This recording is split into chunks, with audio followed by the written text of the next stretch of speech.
Неправилният размер боси обувки може да развали цялото усещане. Ето как да го избегнете. Поставете лист хартия до стената. Стъпете с крака плътно до стената.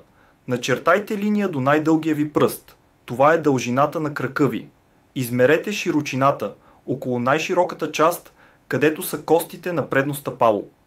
Запишете измерванията и сравнете с размерната таблица на производителя. Не разчитайте просто на номера. Определете идеалния размер боси обувки. След като вече имате точно измерване на стъпалото, е време да определите идеалните размери на стелката. Добавете около 0,5 до 1,2 см към измерването на дължината на стъпалото, за да определите правилната дължина на стелката.